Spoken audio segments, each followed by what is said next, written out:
Hello, everyone, and welcome back to English with Sarah.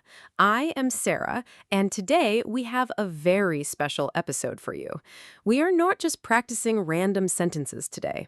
Tom and I are going to tell you a real story about our very first day in the United States of America. This is a very long and detailed conversation because we want to share every single experience with you. Tom, do you remember that day? Oh, Sarah, how can I ever forget that day? It is fixed in my memory forever. It was a day full of excitement, but at the same time, it was full of fear and big surprises. I experienced so many things inside the airport and outside the airport. When my airplane landed, my heart started beating very fast. I looked out of the window and said to myself, "Wow, I am finally in America." Me too, Tom.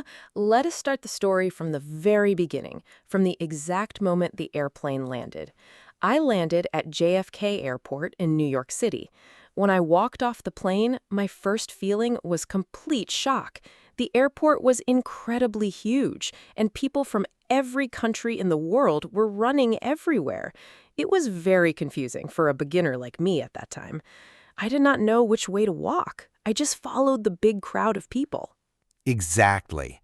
I landed at LAX Airport in Los Angeles, and I felt the exact same way. The signs on the walls were big, but because I was nervous, I couldn't read them carefully. The first step and the most scary part for every traveler is passport control and immigration. The line was very long, and I was terrified of the immigration officer. I stood in that line for 1 hour, and during that hour, I was saying to myself, what if he asks me a question and I do not understand it? That fear is so natural, and I am sure many of our students feel it too. When my turn came, a security guard pointed at me and said, "Next person in line, please come forward to desk number 5. My legs were shaking. I stood in front of a very serious officer. He did not smile at all. He looked at my passport, then he looked at my face, and he asked me simply, "What is the purpose of your visit to the United States?" Luckily, I practiced this sentence at home, so I answered with a shaking voice, "I am here for study." You were lucky, Sarah, because your question was simple and direct. For me, the officer looked at me with very sharp eyes. He scanned my fingerprints on a small machine, and then he asked, "Where will you be staying during your time here?" In that moment, because I was so nervous, my brain completely stopped working. I completely forgot the name of my hotel. I started searching my pockets in a panic for the printed paper with the address. The officer just stared at me and waited in silence. It was a very embarrassing moment, but I found the paper in the end and gave it to him. He smiled, stamped my passport, and said, "Welcome to America." That single word made me breathe again. What a wonderful feeling of relief. After passport control, you go to the next stage, which is baggage claim, to collect your luggage. For me, this was another big problem. There were many moving screens and many rolling belts. I spent 30 minutes looking for my flight number on the big screen just to know where my bags were. I saw thousands of bags moving around, and I was afraid someone else took my suitcase by mistake. I had the same fear, Sarah. My bags came out quickly, but one of my big bags was completely torn from the side. I looked at it and said, "Oh no, my clothes are almost falling out." But I didn't want to make a complaint because my English was weak and I wanted to leave the airport quickly. So I took my bags, placed them on a heavy cart, and walked to the final customs exit door. When I walked through the final exit doors, I saw hundreds of people holding signs with names on them. Nobody was waiting for me because I was alone. I looked outside the glass doors and saw the weather. It was very cold and raining in New York. I felt a little bit lonely in that big city.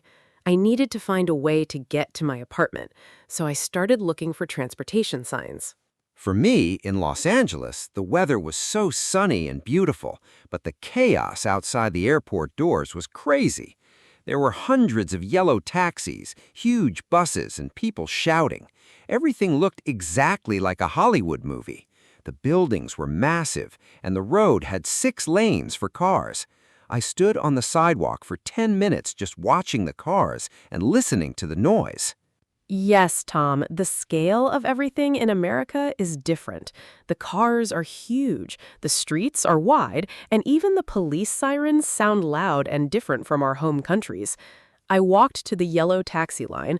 A man in a uniform asked me, "Where to, miss?" I gave him the address of my student accommodation. He called a yellow cab for me and told me to get in. I decided to take a taxi too because I was carrying 3 heavy bags. The taxi driver was very friendly. He looked at me in the mirror and said, "First time in LA, buddy?" I didn't understand the word buddy at that time, so I just said, "Yes, first time." He started talking very fast about the basketball team and the weather, and I was just saying, "Yes, yes, nice," because I didn't understand 50% of his words. This happens to every beginner speaker. We just nod our heads and say, yes. My taxi driver in New York was driving very fast through the traffic. I was looking out the window at the tall skyscrapers of Manhattan. It was an incredible view, but I was also watching the taxi meter. The numbers were going up very fast. $20, $30, $40. I was thinking, oh my God, I'm going to spend all my money on my very first hour. Oh, that's a classic scary moment. My drive from the airport to the hotel took 45 minutes. When we arrived, the driver said, "That'll be $55, sir."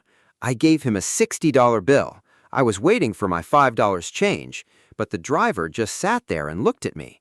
Then I remembered from watching videos that in America, you must give a tip to the taxi driver and the waiter. That was my first lesson about American culture. That's so true, Tom. The tipping culture is very important in America, and beginners must learn it. I paid $65 for my taxi, and I gave the driver a $5 tip. He was happy and helped me carry my bags to the front door of my building. I stood in front of the door, holding my key, and I felt a mix of extreme tiredness and pure happiness. I felt exactly the same when I checked into my hotel room. I threw my bags on the floor, laid down on the big bed, and looked at the ceiling. I was completely exhausted from the 20-hour flight, but my stomach started making loud noises. I realized that I hadn't eaten anything for 12 hours, and I needed to find food immediately. This was the start of my next big adventure in the streets of America. That is so true, Tom. I remember that exact feeling of extreme hunger mixed with total tiredness. After I entered my student room, I did not even unpack my bags. I just sat on the chair, and my stomach was crying for food. I looked out of the window, and the rain was still falling heavily over New York City.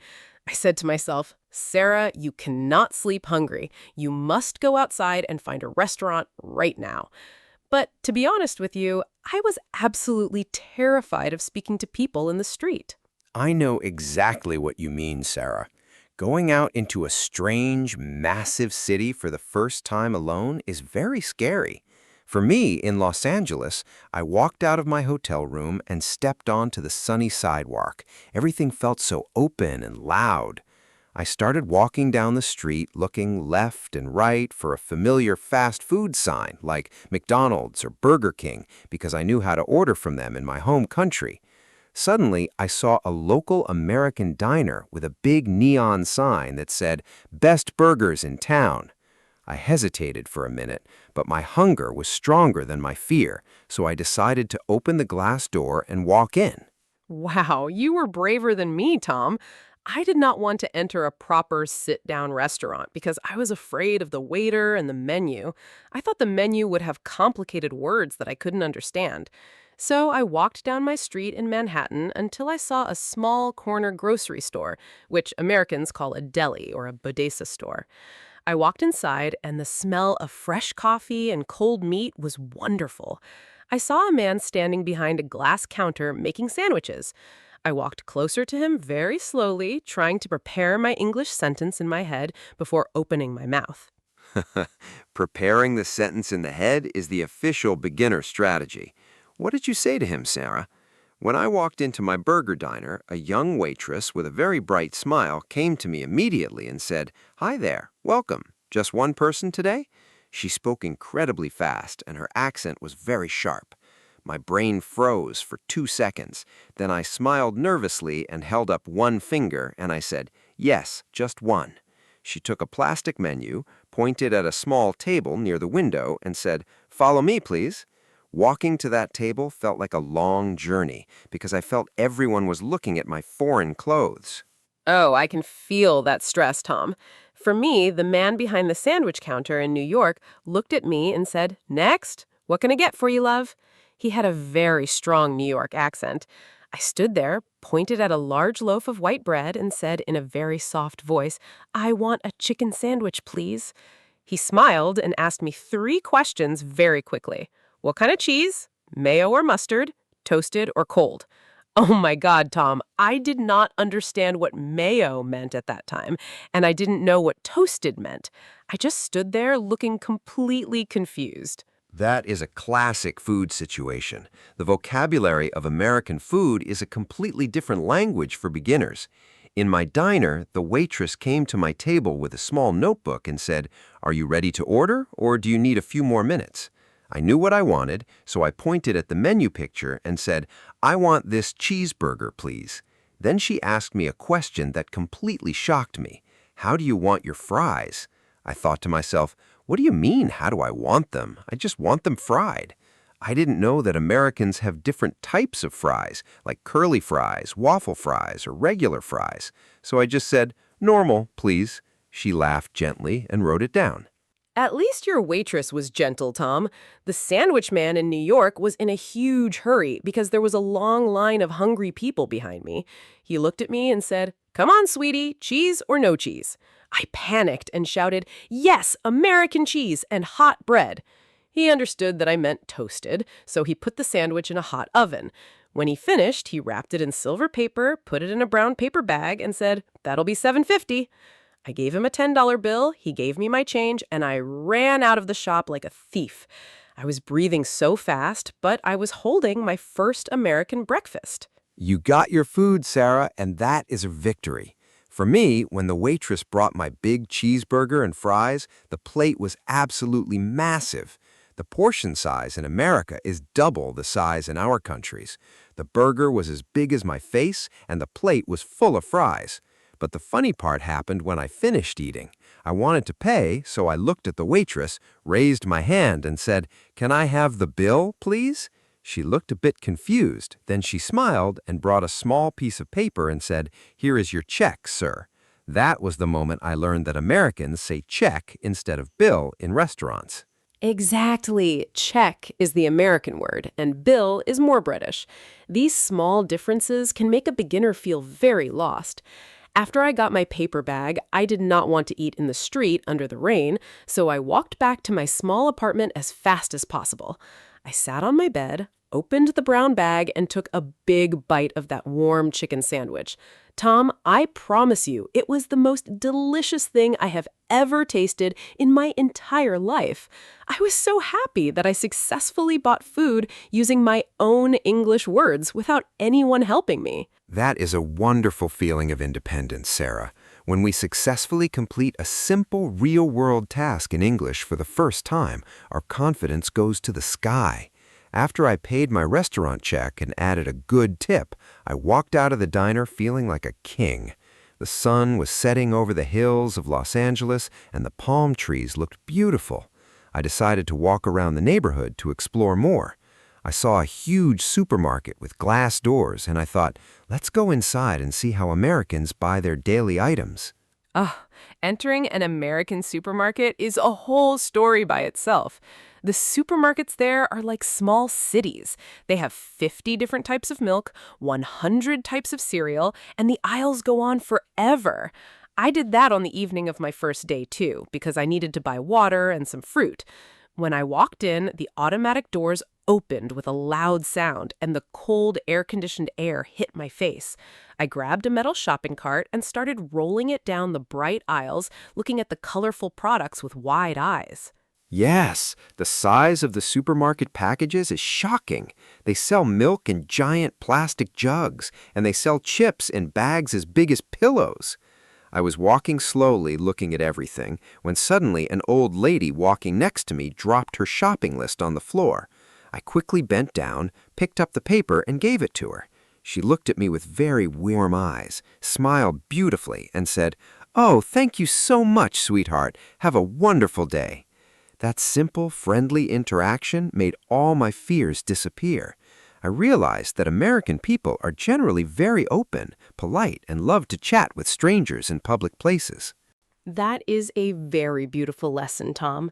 I noticed that too during my first few hours. American people love to say words like sweetheart, honey, or have a great day to complete strangers. This warm culture really helps to reduce the fear inside a new immigrant or traveler. After I finished walking around my neighborhood deli, I went back upstairs to my tiny room. I sat by the window, looked at the glowing yellow lights of the New York taxis in the street, and felt a deep sense of accomplishment. I took out my small notebook and wrote down my very first vocabulary words of the day: passport control, baggage claim, and toasted bread. Writing down the words immediately is the best way to remember them, Sarah. For me, after the beautiful interaction with the old lady in the supermarket, I bought a large bottle of water and some fresh bananas. I walked back to my hotel room under the dark Los Angeles sky. When I opened my room door, the extreme tiredness finally hit my body like a heavy wave. My eyes were closing automatically. I washed my face, brushed my teeth, and jumped into the bed. Before I fell asleep, I looked at the time on my phone. It was only 8 o'clock in the evening, but because of jet lag and the time difference, my body felt like it was 3 o'clock in the morning. Oh, the jet lag is real, Tom. I woke up at 2 o'clock in the morning on my first night, and I could not go back to sleep because my brain thought it was daytime. I just stood there, looking at the dark ceiling, thinking about my family, my friends, and my home country. I felt a little bit of homesickness, which is a very normal emotion when you travel to a completely new world. But at the same time, I whispered to myself in the dark, Sarah, you are brave. You survived your very first day in America, and you can survive anything. That is the perfect mindset, Sarah. Every beginner who travels abroad must know that the first 24 hours are always the hardest part of the journey. Your English language will feel weak, the culture will feel shocking, and the environment will feel completely strange. But if you can stay calm, look at the signs carefully, and try your best to speak, even with simple mistakes, you will discover that everything is possible. My first day taught me that real life does not look exactly like a grammar book. People in the street use short phrases, casual slangs, and lots of body gestures to communicate. Exactly, Tom. And that is why we created this channel, English with Sarah. We want to prepare our students for the real world, not just for school exams. Looking back at our first day in America, it was full of tiny challenges, but those challenges are the exact things that made us stronger and more fluent speakers today. By practicing the dialogues and stories we share here, every student can reduce their stress and feel ready for their own future travel adventures. Yes, Sarah, surviving the first day is a great victory, but the real test actually begins during the rest of the week. The first day is just about arriving and eating, but the first 7 days are about building a real life. You have to open a bank account, buy a mobile phone SIM card, understand the complex public transportation maps, and deal with apartment landlords. Each one of these tasks comes with its own set of unique vocabulary words, cultural shocks, and unexpected problems. You are completely right, Tom. The first week is where the real action happens. And because we want to help our wonderful audience as much as possible, we have a massive surprise for everyone listening to us today. Tom and I are officially going to make a brand new, highly detailed episode very soon. That upcoming video will be entirely dedicated to our first week in America, common problems and smart solutions. Wow, that is going to be an incredible and valuable episode, Sarah. I cannot wait to share my funny and crazy stories about trying to open an American bank account for the first time and how I almost lost my money because of a simple language misunderstanding. We will give our students the exact survival phrases, step-by-step instructions, and the best solutions for every single problem they might face during their first 7 days in the United States. Yes, Tom. We will talk about how to get a phone number, how to talk to neighbors, how to use the subway safely, and how to understand American prices with tax included. It's going to be a complete guide for real-world survival. So to all our amazing audience out there, make sure you do not miss that upcoming episode. It will be a game changer for your English learning journey. Absolutely. Before we leave today, we want to hear from you. Please write a comment below and tell us if you travel to America tomorrow, what is the very first thing you want to do or buy on your first day? We love reading your creative comments and answering your questions. Thank you so much for listening to our real story today on English with Sarah. Remember to subscribe to our channel, hit that big like button to support our work, and share this video with your friends who dream of traveling. Keep listening, keep practicing your speaking out loud, and we will see you very soon in our next exciting episode about the first week in America. Bye-bye, everyone. Goodbye, everyone. Stay motivated, keep shining, and see you next time.